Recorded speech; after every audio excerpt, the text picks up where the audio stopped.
وادي قاعده. بصوا مبدئيا كده انا عايز احتفل معاكم بان انا وصلت الحمد لله لاول مليون مشاهد. رقم كبير الحمد لله، ده اتشيفمنت حلو جدا الواحد وصل له الحمد لله. فكره ان الواحد يوصل لمليون مشاهد دي كانت بالنسبه لي رقم، يعني الواحد ممكن ياخد الناس تبص على رقم انه صغير، لا هو كبير جدا. انت متخيل ان مليون واحد شافك؟ رقم كبير يعني. والحمد لله كمان عندي 12000 مشترك، وده انجاز بالنسبه لي حلو جدا، وشكرا ليكم، واتمنى طبعا الرقم ده يكبر مع الوقت، وادينا مع بعض باذن الله. النهارده عايز اتكلم بقى في حاجه مهمه جدا، ناس كتير جدا بتسالني فيها، وهو انا كنت خلاص مقرر اشتري موتوسيكل تي في اس، وناس بتخوفني منه والعيوب اللي فيه. إيه مش عارف بقى، الفرامل بيقلب، كلام كتير جدا بنسمعه على الموضوع ده. وفي حاجات تانية كمان غيرها، يعني مش شرط الموتوسيكل ده بس، موتوسيكلات تانية، عشان الناس كانت بتقول لي انت بتعمل دعاية للموتوسيكل. انا دافع فلوسه زيكم، وبشتري الموتوسيكل وبستخدمه استخدام يومي شخصي ليا. وبرضه هجاوب لكم على الموضوع انا ليه ما رخصتش الموتوسيكل لغايه دلوقتي. انا ان شاء الله هرخصه قريب، خلاص هي الحلقه الجايه يعتبر باذن الله هتبقى هي الترخيص، وهكلمكم في المصاريف بتاعتها. بس انا كان عندي التزامات اهم، كان لازم اهتم بيها الاول، وبعد كده الموتوسيكل انا كده كده عندي عربيه بتحرك بيها. فالموتوسيكل عشان اتحرك بيه ويبقى ضروري معايا دلوقتي حاليا، لان انا جايبه عامه لليوتيوب، غير ان انا بحب الموتوسيكلات يعني. فالرخصه هتكلفني مبلغ، طبعا هسيب بقى التكلفه والحاجات دي للفيديو الجاي، بس هتكلم معاكم ان هو هتكلفني مبلغ انا دلوقتي استثمره في حاجات تانية احسن، او استفاد بيه في حاجات تانية احسن. خصوصا انتوا عارفين الشهر اللي فات ده ربنا رزقني ببيبي وكده، وكان في شويه مصاريف طبعا الواحد عارفها داخل على ايه يعني. المهم عقبالكم جميعا يعني ان شاء الله، سواء بقى بموتوسيكل او يرزقكم بالاطفال والذريه الصالحه باذن الله. طيب، هتكلم الاول على الموتوسيكل ده بما انه معايا وانا مجربه. ناس هتقول لي ايه رايك في تي في اس، وليه اخترت الموتوسيكل ده بالذات، وكل التفاصيل ده انا اتكلمت فيها في الفيديوهات اللي فاتت، بس هتكلم بقى على الناس اللي بتكلمني في العيوب. مبدئيا كده، الناس اللي بتتكلم على مشكله الفرامل، مشكله الفرامل دي يا جماعه موجوده في كل الموتوسيكلات اللي في الفئه دي، واراهن اي حد وانا بتكلم بجد يجيب لي موتوسيكل في الفئه الاقتصاديه دي الفرامل بتاعته تحفه. مفيش في الموتوسيكلات دي اصلا، الفئه دي مفيش موتوسيكلات يعني فرامل اي بي اس. حتى الاي بي اس اللي موجود في الموتوسيكلات العاليه الغاليه جدا بيبقى فيها ماركات وفيها اي بي اس اعلى وتكنولوجيا احدث، واي بي اس قديم واي بي اس جديد، واسعاره بتتفاوت، واسعار غاليه جدا. زي مثلا في نوع فرامل اسمه بريمبو، ده بيستخدم مثلا في العربيات العاليه جدا اللي هي زي العربيات والموتوسيكلات حتى كمان الغاليه جدا بيستخدم فيها. هل الاصدار القديم زي الاصدار الجديد؟ اكيد الاصدار الجديد بيبقى اقوى. وحتى نوع الديسك اللي بيستخدم في شركات شغلها بتصنع ديسكات معينه عشان تدي اداء احسن. فحته الفرامل في موتوسيكل اقتصادي زي ده بموتور زي ده، انا شايف ان دي توليفه كويسه جدا عليه. هتجيب اي موتوسيكل الفرامل بتاعته درامز اللي هي سلك يعني، هتلاقي هو ده الاداء بتاعها، مش هيديك اداء احسن من كده في حاجه. لكن وبرضه كلنا عارفين الموتوسيكلات الاقتصاديه دي متواضعه، يعني ما ينفعش تبقى بتقرص عليها بتجري جامد جدا وتقول انا هستخدم الفرامل الطوارئ اقفش على كل حاجه فيقف معايا. ده مش موجود حتى في الموتوسيكلات العاليه جدا. كل الموتوسيكلات العاليه جدا بيقعدوا ينبهوا من السرعه وبينبهوا من حاجات، مع ان عندهم فرامل قويه جدا، وبيبقى اتنين ديسك قدام طول يعني تلاقي حجم الديسك اصلا اللي قدام الديسكين قد الجنط كله. ومع ذلك برضه هو طبعا الفرامل بتاعتهم بتبقى كويسه جدا، ولكن مع ذلك برضه يقول لك خطر والسرعه والكلام ده. والفرامل اللي ورا كلنا عارفين ان الفرامل الامامي هي تعتبر بنسبه كبيره هي الاساس، واللي ورا يعني عامل مساعد. يعني حتى مثلا يقول لك في المطر وفي الاماكن اللي بتزحلق حاول تستخدم دايما الخلفيه، عشان لو ضغطت على الاماميه هتتقلب والكلام ده. فهي نفس الفكره، انت عندك هنا نوعين فرامل، الاتنين سلك اللي ورا، فانت عارف قدراتهم ايه وبتمشي على قدراتهم، مش تمشي بسرعات جنونيه وتقول قدراتهم ضعيفه. تمام، هو اقتصادي على كده. سواء هو بقى او غيره، في موتوسيكلات كتير جدا بتوفر باكم امامي وسلك خلفي. هل هي احسن من دي؟ هتقف اسرع ولا هتقف اسرع ولا حاجه؟ انت لو قفشت الفرامل اللي قدام جامد هتتقلب بالموتوسيكل. تمام. فانا بتكلم معاك بصراحه، بتكلم كاخ، احنا اخوات بنتكلم بقى، بنصحك كاخ معاك موتوسيكل سواء فرامل باكم او سلك، على الموتوسيكلات الاقتصاديه دي ايا كان سعره بقى معاك ب 30000 ب 20000 ب 15000. تخلي بالك في استخدامك للموتوسيكل ده، هي الفرامل بتاعته مش قويه، مش هتوقفك. الباكم هتلاقي الفرامل بتزحف معاك لانك من لمسه صغيره بتقفش الكاوتش، بس الموتوسيكل مش هيقف، هيزحف معاك. سواء سلك هتلاقي بياخد معاك فتره اطول، ولو قفشت جامد هيقفش برضه على الفرده وهتزحف معاك. فانت احترم الحاجه على قد قدراتها وعلى قد امكانياتها وعلى قد فلوسها. ما تروحش تمشي بسرعات جنونيه وتقول لي اصلا واحد طلع قدامي مره واحده فلبست فيه، لا يبقى انت بتمشي بسرعات اصلا اسرع من الطبيعي بتاعك. المفروض تمشي بسرعات اللي الموتوسيكل ده يتحملها، وتقدر تلم نفسك وتبقى انت عارف هلم نفسي في قد ايه. وفي المناطق الداخليه المناطق الداخليه ما اجريش بسرعه، المناطق الخارجيه اجري براحتي لو الطريق مفتوح، زي مثلا واحد على طريق سفر. وبما اننا انتقلنا للنقطه دي، اتكلم برضو على الحته اللي بعدها.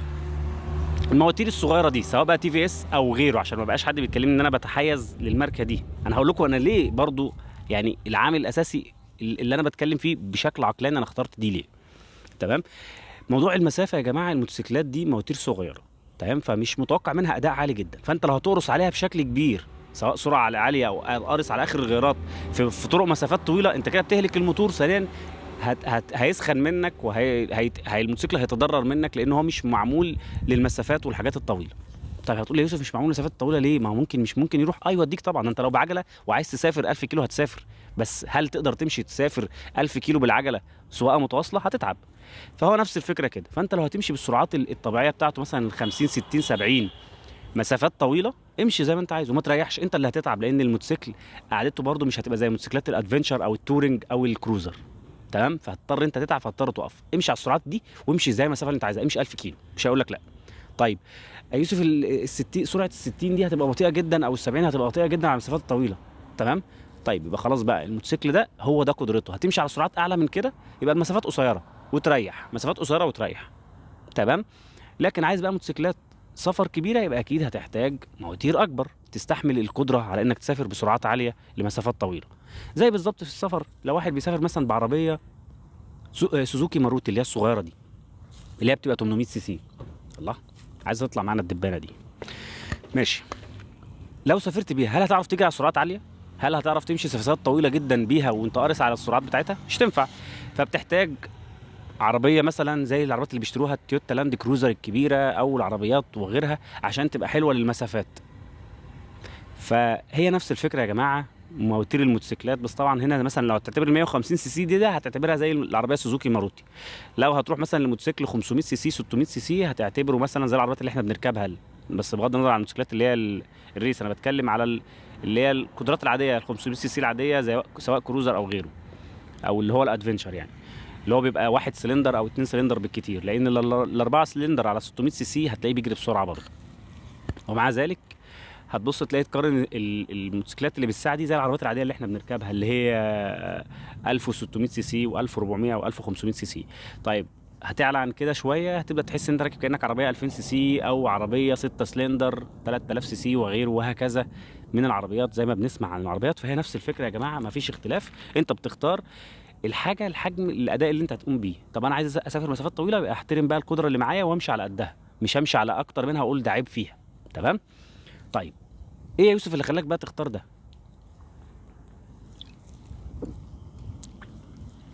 مبدئيا اهم حاجه عندك في الموتوسيكل موتور يكون محترم، يعني تعتمد عليه، شاسيه كويس يتحمل المطبات والنقر والحاجات الرزع اللي عندنا، تانك يمشيك مسافه طويله. التوليفه دي موجوده في الموتوسيكل ده، تانك يمشيك مسافه كويسه بتانك يعني 12 لتر ويمشيك حبه حلوين. موتور يحترم، في تبريد، يعني في تكنولوجيا تبريد حلوه مش موجوده حتى في الفئه بتاعته. شاسيه يعتمد عليه ان انا اقدر اسافر بيه وامشي بيه كده، ما بقاش قلقان ان ممكن حاجه تتخلع مني وتجري مثلا. فده عجبني في الموتوسيكل ده. طيب هتيجي الناس تقول لي الشكل برضه يا يوسف، عامل الشكل مهم جدا. انا بالنسبه لي شايف ان الشكل ده مش عاجبني. وطبعا الحاجه اذواق، زي في كل حاجه، في اللبس حتى اذواق، كل واحد بيلبس بالستايل اللي هو عايزه. لولا اختلاف الاذواق لبارت السلع زي ما بيقولوا.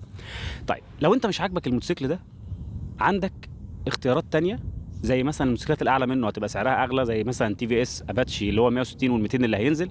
وعندك في الهندي هيبقى المنافس ليه بجاج بوكسر وبجاج بلسر 180. وفي كل شويه بتقعد تنزل حاجات مختلفه. ده بالنسبه للهندي. طب انا ليه برجح برضو الهندي ورايح للهندي اكتر؟ عشان الهندي هنا يتميز في مصر ان الوكلاء اللي ماسكينه اقوياء جدا. يعني مثلا زي ده عز العرب موفر له قطع غيار اصليه، وتقدر وباسعار كويسه. وعندك برضو بجاج موجود برضو، غبور منزل له قطع غيار اصليه ومنتشره في السوق. وعندك برضو قطع غيار مش اصليه، بس تبقى انت عارف القطع الاصليه بكام. فلو رحت مثلا هتجيبها من الوكيل مثلا ب 90 جنيه، رحت المكان بره مخليها ب 100 جنيه، هتعرف ان ده مزود.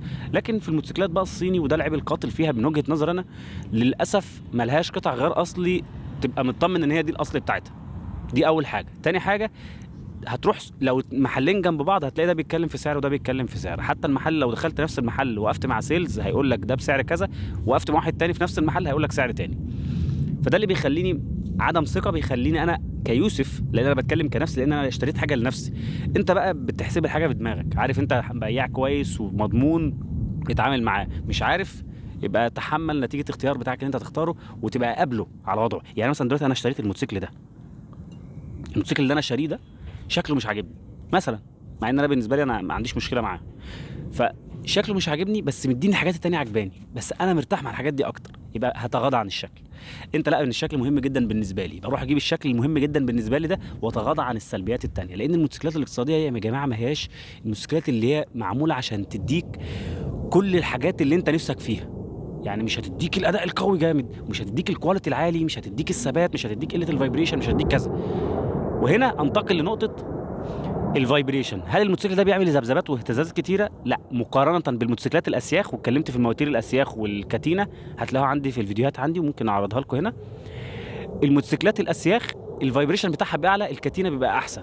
ناس هتسالني برضو على الاضاءه بتاعته احسن من البوكسر ولا من غيره؟ يا باشا الاضاءه دي حاجه راجعه ليك انت. لو انت شفت ان الاضاءه دي مش مناسبه ليك، هات اضاءه تانية لمبه اعلى وحطها.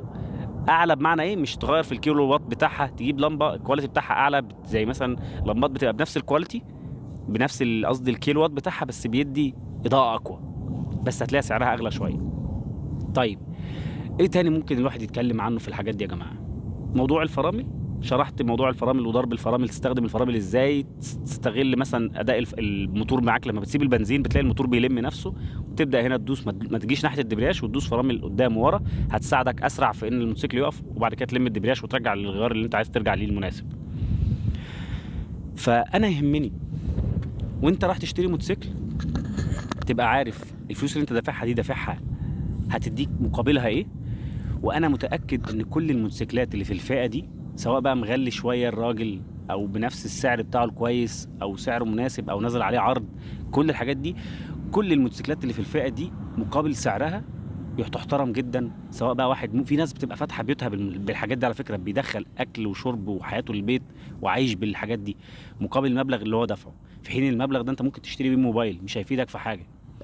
وطبعا في ناس بتستفاد من الموبايل لو بتشتغل بيه طبعا يعني، بس انا بتكلم الموتوسيكل ده او الموتوسيكلات اللي شبيهه ليه كلها معموله لغرض، والغرض دي انا شايف ان هي بتقوم بيه على اكمل وجه. هتشتري موتوسيكل مثلا، حد يقول لي انا عايز اجيب هوجن، حد يقول لي انا عايز اجيب بنيلي، عايز اجيب ايا كان الماركه اللي موجوده في السوق. والناس تتكلم برضو على حلاوه وايه الفرق بينه وبين دايون. يا جماعه كل الموتوسيكلات دي، بص، الصيني كله هحطه في كفه والهندي كله هحطه في كفه. احنا عندنا هنا في مصر كفتين، كفه صيني وكفه هندي. الهندي يتميز بغض النظر بقى عن اسعاره، سواء بقى كويسه مناسبه ليك او مش مناسبه ليك، يتميز بان قطع الغيار الاصليه موجوده وانت عارف مكانها هتتجاب منين، سواء ده او الهندي اللي هو تي في اس او بجاج. الصيني فيه سلبيه مقابل السلبيه دي مدي ايجابيات، اللي هو بيهتم بقى بالتصاميم والديزاينز والاشكال المختلفه والاي ديز بقى، اللمبات ال اي دي والحاجات الجميله والحاجات دي. بس القطع الغيار بتاخد بقى، انت بقى بتبقى مع الوقت بتكتسب خبره، عارف المكان ده بيبيع بسعر كويس، عارف المكان ده بيبيع بسعر وحش، ومن كتر ما بتبقى عرفت دي بتتباع هنا بكام وهنا بكام وهنا بكام، بقيت عارف متوسط الاسعار بتاعه الموتوسيكل الصيني وقطع غياره كام. فهي بتبقى ماشيه بالشكل ده، انت بتشوف اللي يناسبك ايه وبتختار بناء على اساسه. هتقول لي ده احسن ولا ده احسن؟ هقول لك الاحسن المناسب ليك.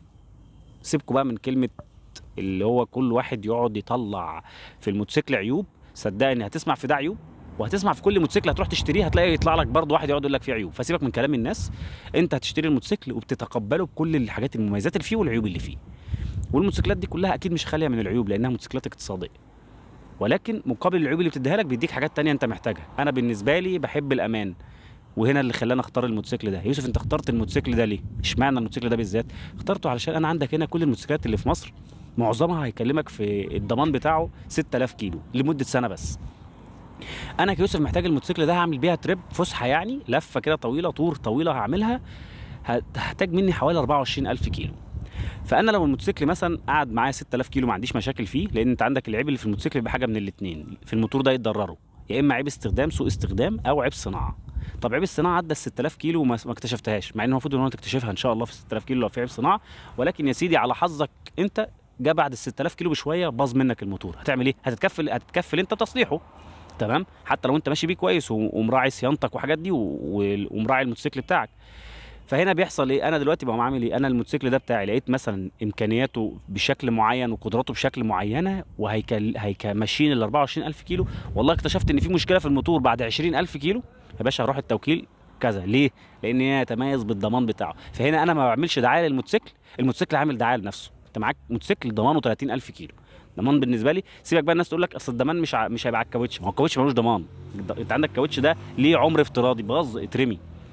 وميزه تي في اس ان كل حاجه فيه بتاعه تي في اس. يعني مثلا هتيجي واحد يروح يشتري مثلا موتوسيكل بينيلي، انا مش عارف البطاريه بتاعته الاصلي ولا لا، اما ده انا بالنسبه لي انا عارف ان دي بطاريته الاصليه ولا لا، ليه مكتوب عليها تي في اس، عارف ان الكاوتش ده الاصلي بتاعه ولا لا، مكتوب عليه تي في اس، عارف ان كل قطع غيره موجوده الاصلي عشان اسمها الاصلي موجود عليه. فده انا كيوسف بيخليني انا مطمن كواحد بيشتري الموتوسيكل. حته الضمان تاني، انا مش قلقان، الموتوسيكل مشي معايا 10000 كيلو، مش شايل هم الموتور، ما دام انا بحافظ على استخدامي ومش سوء استخدام مني. لو حصل حاجه في الموتور هروح واسلمه، يا جماعه في مشكله واجهتني في كذا، عالجوها لي. لما الناس تقول لك بينتش وبيقطع على الطريق وانت بتجري وكده على السرعات، بصوا يا جماعه، دي حاجه مش هينفع اقول لك يا صاحبي ده عيب في كذا روح صلحه. ليه؟ ده هتحتاج تروح للمهندس الفني المسؤول في التوكيل يتشيك بقى على كل الاسباب المسببه للجزئيه دي. يعني مثلا ممكن التقطيع ده يكون من اداه الجر عندك اللي هو الجنزير والتروس، ممكن يكون من الكربيراتير عايز تنظف، ممكن يكون واير الدبراش مشدود مش مظبوط مظبوط الشده بتاعته بشكل سليم، ممكن يكون من نوع البنزين اللي انت حاطه في التانك في ميه او حاجه بيخليه يقطع.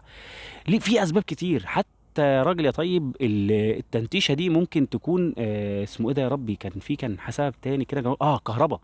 عندك لمبه من اللمبات ملمسه او حاجه هتسبب لك التقطيع ده.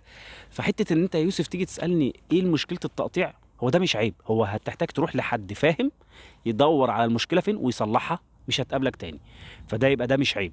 العيب لما يكون عندك سبب قاتل وملوش علاج، هو ده اللي اسمه عيب. حتى في العربيات، ما دام العربيات مثلا اللي هي اللانوس والفيرنا انتشروا جدا جدا، مع انهم كانوا مش ما هماش بي ام ولا مرسيدس ولا تويوتا كرولا حتى، كانوا موتوسيكلات عربيات اقتصاديه جدا ومنتشره جدا. ليه؟ عشان كان كل حاجه ليها قطع غيارها واي مشكله معروفه وبتتحل على طول. فهنا بقت اعتماديه لان عارف انت الوش فين هتصلحه، تمام؟ فاتمنى ان الفيديو يكون مفيد مبدئيا. انا الفيديو ده انا عامله عشان ارد لان اتاخرت عليكم شويه، بس عايز ارد على كل الاسئله لان ناس كتير جدا بتسال على كل فيديو نفس الاسئله تقريبا، والرد هو مش هيتغير. ليه؟ انت عندك الحاجه موجوده قدامك يا راجل يا طيب، اختار الحاجه اللي تناسبك على معاييرك. انا واحد ما يهمنيش القطع الغيار تكون غاليه شويه في السوق، او كل واحد بيقول لي قطعه الغيار بسعر، بس ابقى نازل الصبح راكب حاجه انا مبسوط بيها. ساعتها هتيجي تقول لي يا يوسف انا عايز حاجه شكلها حلو، خلاص روح للحاجه اللي شكلها حلو اللي تعجبك انت. هتعجبني انا ايه؟ ما انا يوسف لو انا ذوقي زي ذوقك كان كل الناس كلها هتركب نفس الموتوسيكل. لكن يوسف انا بالنسبه لي الاعتماديه بحب اريح دماغي، فخلاص رحت للحاجه اللي انا شايف ان انا هريح دماغي فيها عشان مديني ضمان ملوش حل. واحد تاني، لا انا الشكل مهم جدا بالنسبه لي. انا مش هتكلم هنا في مصر عشان هنا للاسف، ومش هنا في مصر بس، في حتت كتير جدا في العالم موضوع الشكل بيفرق معاها ويحب الواجهه الاجتماعيه والكلام ده. بس انا كيوسف من لف حوالين العالم، والناس اللي بتلف برضه بتسافر وبتروح وتيجي، هتبص تلاقي ايه؟ فكره ثقافه ان انا لا الشكل والمظاهر والحاجات دي هتلاقيه بيقل عنك. ليه؟ هتلاقي الناس عايشه عادي، مش شرط اجيب ايفون عشان ابقى باين ان انا واحد كويس وحياتي الماديه كويسه، مش شرط ابقى راكب موتوسيكل ريس وطالعني في الفلوس او في المصاريف بتاعته وقطع غياره عشان اقول للناس ان انا معايا فلوس. لا، هي ما بتمشيش كده. معاك انت فلوس وغني، هات الحاجه اللي تقدر تصرف عليها. يعني حتى يقول لك مثلا لو انت معاك مثلا مليون، ما تروحش تجيب بيها كلها عربيه، تشتري عربيه بنسبه معينه انت محددها من قيمه الفلوس اللي معاك عشان تقدر تصرف عليها وتقدر تعيش في نفس جوده الحياه بتاعتك. فهي نفس الفكره كده. انا رحت اخترت حاجه زي كده، حاسس زي كان عندك عجله بالظبط، سعرها معقول. في ناس بتشتري عجل ب 15000 وب 20000 على فكره، في اكتر من كده وب 60000 وعجل غالي. ففي ناس اللي هواة العجل اللي بيحبوا العجل اللي اكيد عارفين الموضوع ده. وفي واحد يقول لك لا انا اجيب عجله ب 1600 جنيه وخلاص، ايه مشي حالك وانا مبسوط بيها كده. فانا بعتذر الفيديو طويل، انا عامله عشان ادردش معاكم كاخوات بقى. احنا قاعدين دلوقتي مع بعض في حاجه انجاز عملنا الحمد لله، والقناه بتاعتي عملت مشاهدات عجباني بسطاني جدا، واسئله كتير جدا بتسالها لي الناس متكرره. انا بدردش معاكم، واتمنى لو حد عنده اي فكره حابب اقول اتكلم فيها او حاجه يكتبها لي في الكومنت وانا هتكلم فيها باذن الله في اقرب وقت.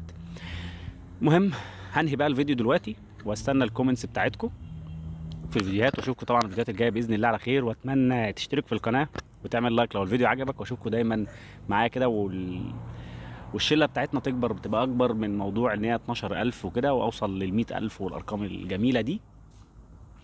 ف يا رب، يا رب كل واحد عنده حاجه نفسه فيها يحققها ان شاء الله. لان انا زي ما انا بركب الموتوسيكل ده وحاسس ان هو الناس هتقعد تقول لك ده بسيط وصغير، بس والله لا، هيديك متعه، هيديك نفس المتعه لو انت راكب موتوسيكل قوي جدا، الموتوسيكل ده، وبتتمشى سبحان الله هتحس نفس الجو والهواء والراحه اللي بتاخدها هتاخدها، الا بقى لو انت بقى بتبص على حاجات تانية، اللي هي متعه الجري والحاجات دي اكيد مش هتلاقيها في الفئه دي، هتلاقيها في الفئات التانية. وان شاء الله هي بتبتدي واحده واحده، يعني انت ما تبصلهاش مره واحده كده، انت هات ده دلوقتي اتبسط بيه وعيش بيه وخد متعته، وطور من حياتك العمليه، سواء دراسه او شغل وكده، عشان تقدر يبقى عندك امكانيات ماديه تخش على الحاجه الاعلى وهكذا. وهي الحياه كده، انت بتيجي وتحاول تطور من حياتك دايما. اشوفكم على خير بقى في الفيديوهات الجايه. يلا، مع السلامه.